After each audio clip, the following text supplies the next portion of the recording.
Welcome back to JDM Legends presented by Turn 14 Distribution. You're not going to want to miss this episode because it's going to be a very colorful one.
As you guys just saw, I ended up having to pull the front two drive axles, and that is because I tore them. This one here, the passenger side one, I have no clue how it got torn. You can see it's a pretty big one. I either suspect like the way the engine came in or something that caught it and just ripped it, unfortunately. And this one on this side was my own doing. I was trying to pop this one back in, and I was hammering along the rubber here because there was no other way to like get at it. And I tore it right there. It's the smallest little tear, but it's just started. And this is gonna get worse. Some urethane on there. I was thinking about it, but you know what's gonna happen? Yeah, we're gonna do that. And then this thing's gonna have like a little bit of deflection. It's gonna tear. Of course. While we're here, we gotta do it. And thanks to Jeff over at Dixie Nissan, he was able to source me these, look at this, genuine OEM repair kits. So they still do exist. I'm an idiot because I didn't order the other two. I don't know what I was thinking. I was like, oh, well, just replace this one and replace this one. Really, while I'm here, I should have replaced this one. Yeah. I mean, it's not torn or anything, but you can see it's just aged. And same thing with this one, right? 23-year-old rubber, right? Yeah, I should have replaced them. But yeah, you know, sometimes hindsight is 20/20, so I'm just gonna leave them as is, and it's probably gonna bite me in the butt. But what we're gonna start doing here is the messy job of like taking this all apart. And I think the first thing we need to do is take these clips off so we can get this rubber boot off. You just need to lift one of these edges up first, just like that. Pry it up. Do the same thing for the other side here. And then that'll release this whole clip setup. Take this off. There she goes. Look at that. And now, oh yeah, there it is. Just ooze it out, DP. Just let it all ooze out. And I wish this was as easy now as, you know, cleaning this up and putting it back together and just replacing this boot. But we do have to press this little CV setup here off. Of course. There. I need 3 hands.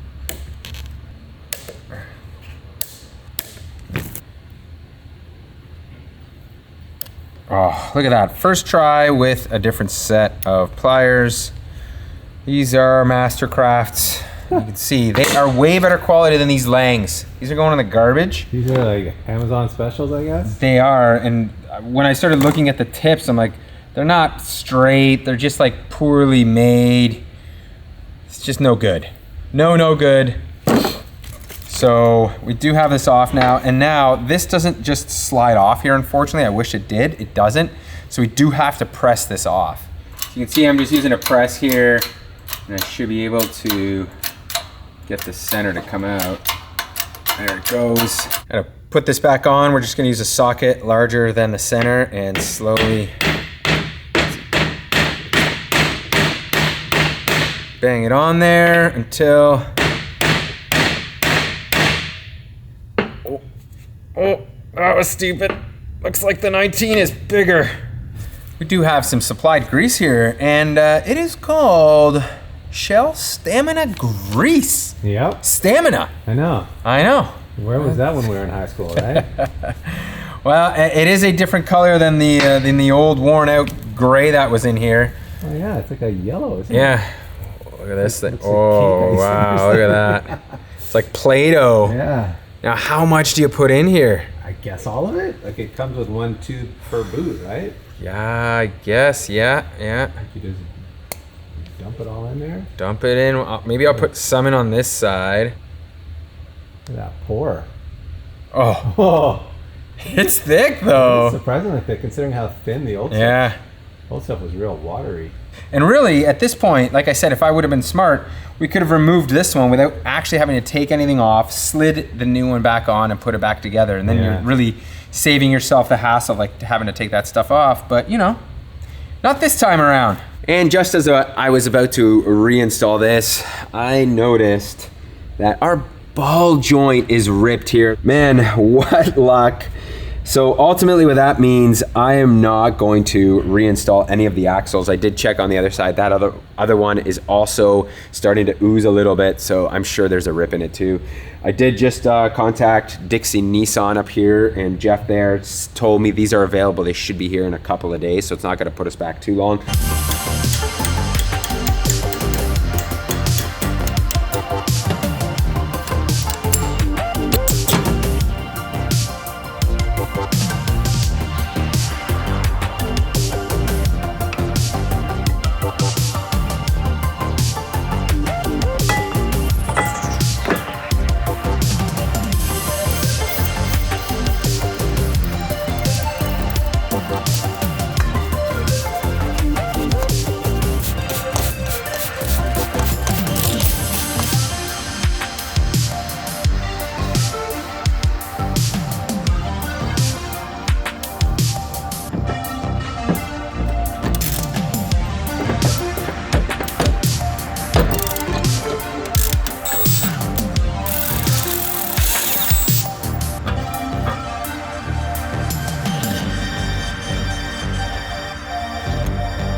Let's get this over with real quick because I know there's gonna be a ton of comments in terms of the color of these Project Mu rotors and pads. Do you guys like them? Do you not like them?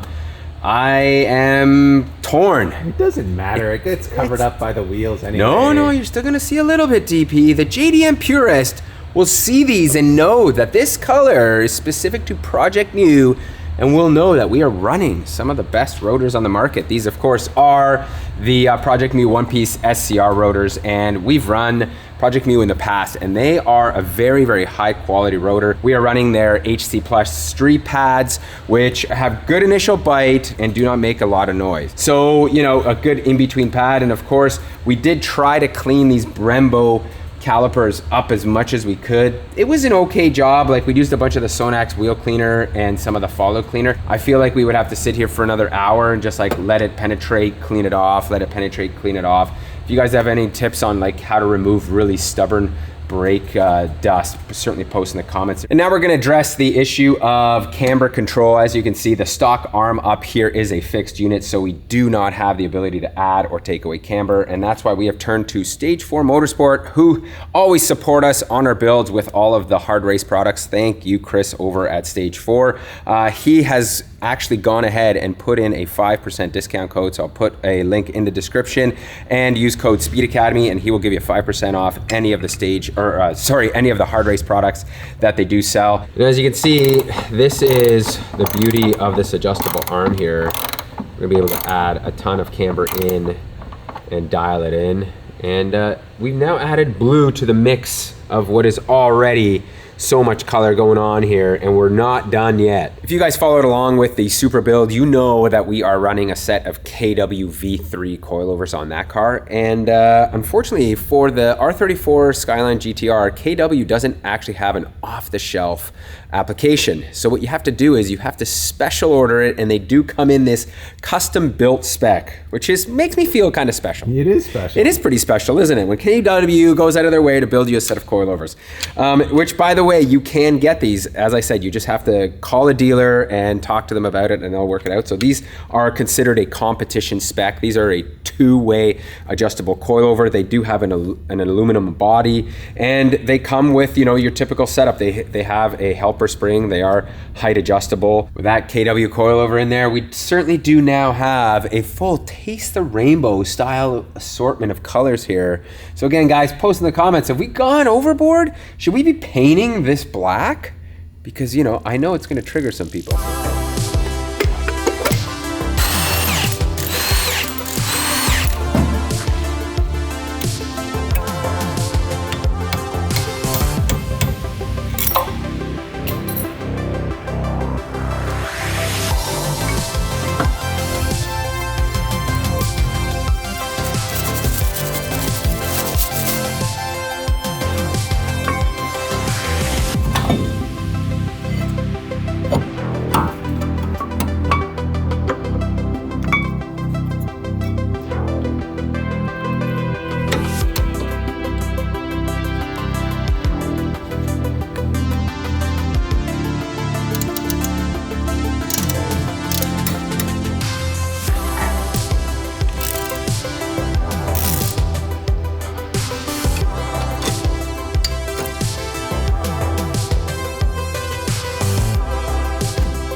Exactly like the front, we have our hard race arms up here for toe and camber adjustment, and we do have our Project Mu brakes with our KW coilovers.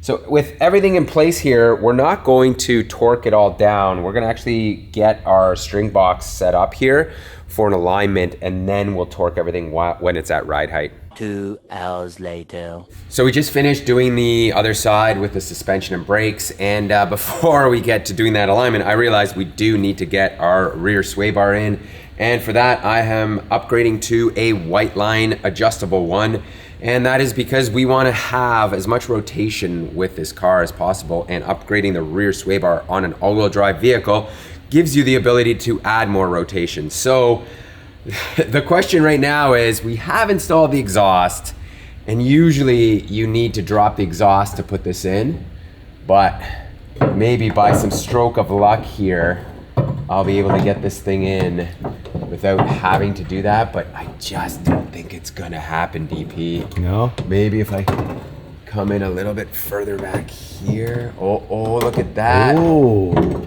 I'm through, except these braces here. It needs to go underneath these braces now. You could maybe unbolt the brace rather than the exhaust? Yeah. So as you can see, the exhaust system did have to come off, and that was because I tried to loosen these, and this bracing actually goes to the subframe here, so I would have actually had to take the subframe bolt or nut off and a bunch of other stuff. It just made more sense to do it this way. And this is still gonna be a little bit tricky. I don't even remember how we pulled this. Looks like I'm finally gonna do some work on the GTR, guys. I'm not really happy about it, a little stressed out, but he needed some help here. So when you're suspension tuning, you gotta bring in the heavy hitters. By suspension tuning, I mean installing a white line sticker on the sway bar. So the question is, PT, do we go with the grip activated sticker, or do we go with a classic white line? What do you prefer? I think the classic is the way to go. Classic? All right. Fine, yeah. Let's do it. All right. So, if anybody wants some leftover stickers, go join our Patreon because I've been shipping out sticker packs to people, and I've been throwing in a ton of this kind of stuff that we get in all the product that arrives here. So, just a little bonus for our Patreon people. So, here we go, PT. It's going to be crooked because you know me and stickers. So, you ask for help. This is what's going to happen. Oh, man. Oh, yeah, the pressure. The pressure. Did I come through or is it crooked? You did, but Maybe a little high on this side? No. I think you did a good job in terms of the height. Yeah, it's a little bit off, but I don't know if you put it in the right spot. Well, you kind of went for the middle. The middle here, but then it would be up in the corner, right? Yeah, Like I don't know. Maybe it should have been like right there. Over here more? Middle? I don't know. I mean, you'll never see it again anyway. That's so, a very, very important thing we've just done here. So It is. So let's move on to the end links because we've got a little upgrade there too. So for end links, this is the factory end link that goes on the stock sway bar, and you can see it's designed to hang straight off the bottom of this control arm, and the sway bar would be oriented in this plane, which the white line bar is not. So this style end link will not work with this white line bar. The white line bar does come with this end link, which would bolt up in there as well. And you can see it would allow us to bolt to the white line sway bar. And there is some adjustability there, I suppose, with the length of the threads on here. And it's got, big poly bushings here, which will add some stiffness to it. But we also got these from White Line, which are a ball joint style pivot on each end with adjustability to the length in the middle here. So we've opted for this because we think it's the most rugged and adjustable design, and it'll control the bar very nicely. And by the way, Pete, I've seen you've opted for the softest setting back here, buddy. I think we want to go stiff, don't we? I figured, want we could rotation? start off with the soft. I mean, and then step it up. all-wheel drive. I assume this car is going to understeer a bunch, but I shouldn't be helping you out here. Put it full soft, PT. That's the hot setup on this car. We just received our lower ball joints here, which I'll show you in a second. But before we install those, I wanted to get the front drive shaft into here, or drive axle. And these are a pain in the butt because ask me how I know, that's how I tore the first one. So see now, at least with it out, I can kind of tap it here. And we now have it almost in. There is a snap ring in there. And I know because it was really difficult to remove. You guys recall that episode, but I think that's it. Yeah, we're in. And here are the lower ball joints, fresh from the guys over at Dixie Nissan. Jeff has been helping me there. Thank you, Jeff, with everything. As with these, I thought they were not available, but he was able to order them. You'd be surprised how much R34 stuff is available. And let's have a quick look at it. It's a part bin car, bro. That's why. It's Yeah. You can see it's pretty much identical by the looks of it to me. I wonder if that is like a compatible part with other cars. You never know. It could be off like a Maxima or a Murano. I was going to say, dare I say a Murano?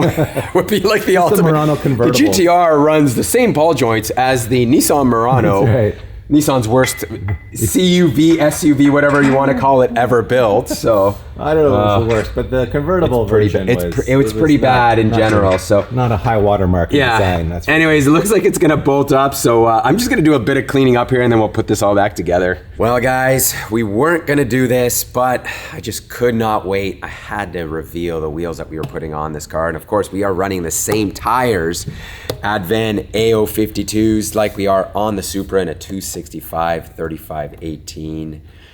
And here they are. Woo. I know some of you guys saw these before. These are, of course, my Regamaster Evo wheels. These are the OG wheels, like first edition or whatever they're called, like made in Russia, magnesium. So they are one of the lightest wheels on the market, like ever made. They're super awesome, and I just love the styling of them.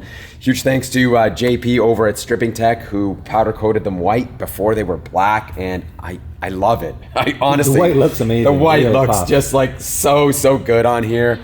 I am losing my voice because I love it so much. Exactly. The specs are 18 by 10 and a half? That's right. So these are an 18 by 10 and a half plus 15. So these are actually perfect GTR spec, which is kind of crazy to think that big a wheel fits underneath these fenders without any issues. And like, I don't think I'm gonna have to roll anything. So we'll lower these down. One thing to note, I do not have the center caps. If any of you have center caps, I think these have to be the first generation ones for these in like that silver color, let me know. Or I was even thinking like, if I give somebody the dimensions, maybe you could like 3D print this. Like I honestly don't care about the authentic center cap. If I could get it in white, I think that would look really cool too. So just let me know if you guys have any ideas for that. And without further ado, let's drop this down right now. You can see we are on the rack here on our alignment, on our stands. And oh, dude, it's so good. It is so good. I think we nailed the ride height too. So you know what, let's just quickly jump to the back and I'll show you the fitment on the rear. Granted, we haven't even looked at the alignment yet, and it's amazing to think a plus 15 offset wheel, a 10.5-inch wheel, looks like it's gonna have clearance here. This is the suspension geometry of this car is much like an S chassis, so it is gonna camber in quite a bit when it comes down. So I think we're gonna have a ton of clearance, and like I said, they just, they look so good in white. I mean, even, you know, the Project Mute color here, whatever you want to call that, like it looks greenish. cool. Yeah. With the gold, I think it all kind of yeah. like, you know, ties together really well. So I am just like so happy. I think the ride height looks perfect too. Great. Yeah. So dude, it's got like a very period correct vibe to me. Yeah. The wheel, the ride height. I know, and like the body right now is clean without. I do have some like side skirt stuff coming. So I'm like rethinking because it just looks so clean as is, but we'll get to that in another episode. So I guess at this point we're just gonna throw the alignment rack on here and look at the specs and figure out what we're gonna run here. Before we do that, PT, these wheels, you haven't really told the story of these wheels coming out of your stash. Well, I did tell the story I think in one of the early episodes, but I'm sure so many of you have forgotten because it was probably months ago. I bought these wheels, I think almost a decade ago. And it was like a goal of mine. I knew they were GTR fitment. I was like, I'm gonna one day own an R34 GTR. So I bought them thinking that I will, and I've kept them in the stash here for, like I said, almost 10 years. And finally, you know, a heartwarming moment has come where I've achieved the goal of a GTR with these wheels. So, you know, believe in yourself. Your dreams can come true. Just go buy yourself a set of wheels now. That's right. And then one day, when you reach that goal, you will have this. You will incept the GTR into your life. Perfection. And the other question the internet will ask, so let's just ask it now. Yes. Stickers, Evo stickers. No. No stickers. No. I love the clean look of it. Even like I said, I don't even love the center caps. They got like this weird fancy like calligraphy writing on it. So I would love to just have like plain white so people just look at them and all they see is just like a nice white clean wheel. So no stickers. I think we will have to ceramic coat these DP because keeping these clean is going to be quite a task. For sure. All right, let's get some throat lozenges in you and I'll start working on I don't know what's going to happen. Well, I may not be speaking at the end of this episode, but I will be very happy. I am at 26 and almost a quarter. I'm still a quarter. I got to come up with another quarter.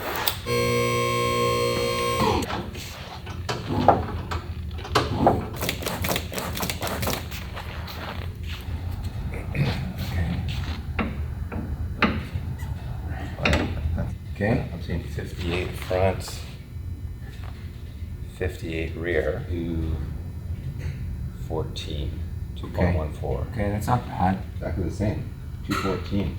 Okay, well, we're gonna leave it. Let's just leave it. So we have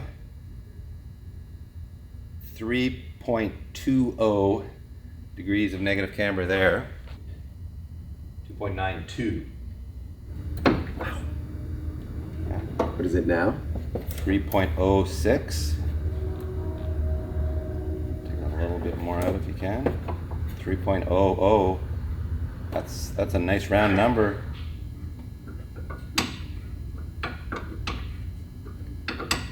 Okay, stop there. Yep. I'm at 66 in the front. And I'm at 68 in the back. So now we have 2 mil. 2 mil of toe out. Yeah. So it's the same as the other side now. So it's perfect. Perfect right there, yeah. Tighten her up. Yep. Well, that wasn't so bad, was it, PT? That is our alignment work and our ride height work basically done on the GTR now, and this whole setup that we have makes it so much easier. These stands, these slip plates, and this whole string alignment setup is from BG Racing out of the UK. We actually got hooked up with them from the guys at HB Academy, who we recommend for alignment courses. So if you want to learn how to do your own alignment like we've just done, they do have a course there, and we do have a discount code in the description below. So go check that out. And we settled on what I think is a very good starting point for our alignment. We've gone with 3 degrees of camber in the front with 2 mil of toe out on each side. So the toe out will help the car turn. The camber will obviously help the tires grip in the corner. And in the rear, we've gone with less camber, so we have 2¼ inches of negative camber in the rear, and we zeroed the toe. If the car needs more help to rotate, we could put some toe out in the rear, or if we feel like the car lacks rear grip, we could put some more camber in the rear, but I feel like this is a good starting point for an all-wheel drive car. This is a different machine though, it's got rear steering and all that kind of stuff, so we're just taking our best guess at it here, guys, and once we get out at the track, we can fine tune it, but this gives us a very precise way of getting a baseline, and all in all, the car didn't fight us too much, did it, PT? We had a couple of... No, my goodness, comparatively to other cars, it's just, yeah, this thing was an ease to work on. Yeah, it really was a pleasure Which to work is something that we don't get to say often. No rust underneath meant tie rod bolts and all that came loose, or nuts came loose, so jam nuts and all that. So yeah, job done, and man, I'm pumped how good this thing is looking. I think I'm finally excited about this car, PT. I got so depressed with the whole engine bay. It just feels good to be working on other things and having it look different than it's looked for so long. On these sweet new wheels and the lowered ride height, man, it is looking good. All right, guys, I think we are gonna have to wrap it here. We've come to an end in the day, and we just did a full nut and bolt check. So the entire car is tightened up, the suspension is good to go. And in the next episode, we are gonna get to the body work. I'm really excited to show you what we've got for that and whether I'm gonna be running it or not. It's gonna be another Supra issue here, but we'll let you guys comment on that in the future. So thank you as always for watching. And if you like this video, certainly give us a thumbs up and make sure to turn on that notification bell before my throat and voice goes fully away.